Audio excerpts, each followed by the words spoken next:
What if I told you that right now, at this very moment, you are carrying around fears that were never yours to begin with?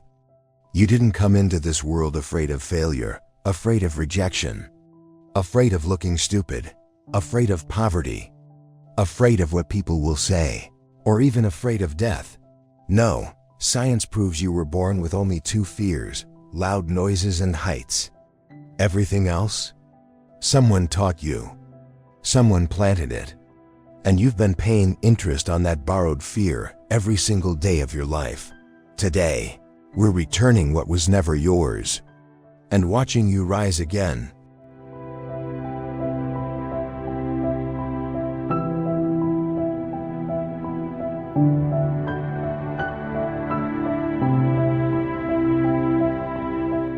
When a baby is born, its nervous system is remarkably simple in terms of fear. Researchers have studied this for decades.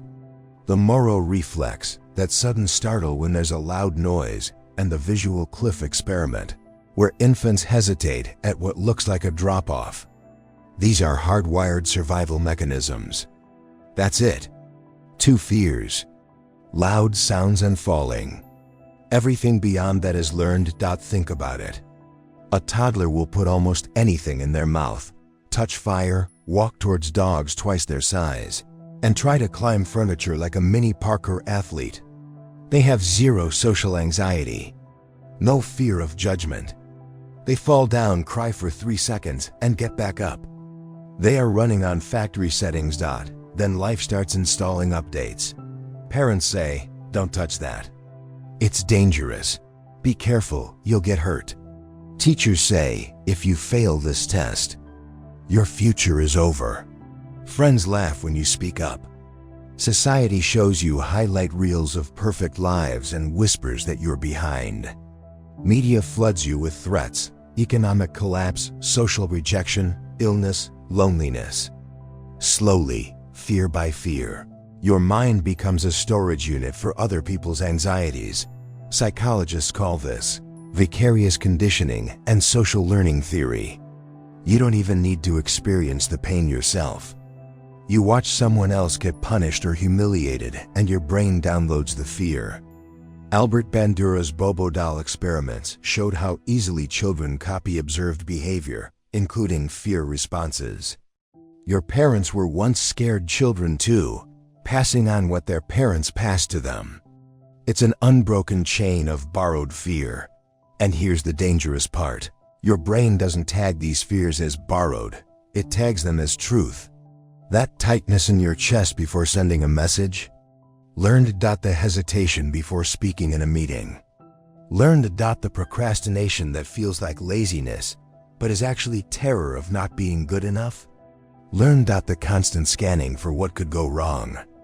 Learned. These fears feel real because they trigger the exact same physiological response as the original two: increased heart rate, cortisol surge, amygdala activation. Your body can't tell the difference between a real lion and a fear of, "What if they don't like my idea?" To your nervous system, it's all a lion. But here's the liberating truth. If it was learned, it can be unlearned. Cognitive behavioral therapy has mountains of evidence showing that exposure and cognitive reframing can literally rewire fear pathways. The amygdala doesn't get the final say. The prefrontal cortex, your thinking brain, can step in and say, "This fear is borrowed. Return it." So how do you actually do it? First, audit your fears. Write them down. Next to each one, ask, "Did I experience this directly and painfully, or was it taught to me?"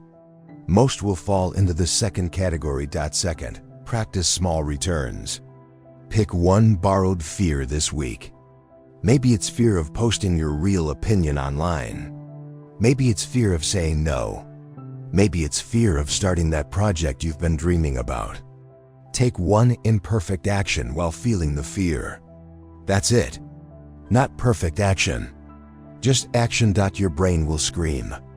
That's normal. The borrowed fear has been in charge for years. It won't leave quietly. But every time you act in spite of it, you're sending new data upstairs.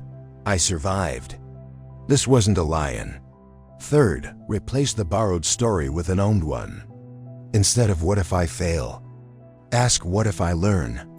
Instead of they'll judge me, ask whose opinion actually pays my bills or feeds my soul. Shift from fear-based identity to growth-based identity. Look at the people you admire, the ones who seem fearless. They're not without fear. They've simply stopped treating borrowed fears as permanent residents. They feel the discomfort and move anyway. That's the difference between being alive and actually living.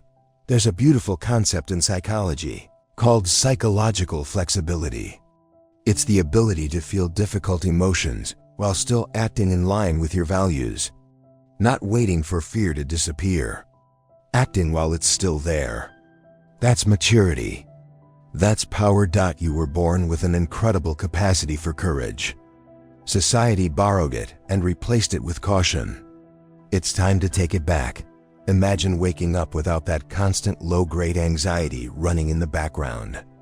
Imagine speaking up, creating, loving, risking, and failing, all without the extra weight of fears that were never yours. That version of you is still inside. The factory settings are still there, buried under layers of programming. Start returning what was never yours. Return the fear of not being enough. Return the fear of being too much. Return the fear of the future that hasn't happened. Return the fear of opinions from people whose lives you wouldn't want. And rise again, not as a fearless superhero, but as a real human who feels the borrowed fear, smiles at it, and moves forward anyway. If this message hit you, do one thing right now. Drop a comment with the one borrowed fear you're returning this week. Let's make this a community of people taking their courage back. If you got value, share this video with someone who's been carrying too much. Like, subscribe, and I'll see you in the next one where we go even deeper into the hidden forces controlling your mind. You weren't born to live small. You were born to rise. I'll see you soon.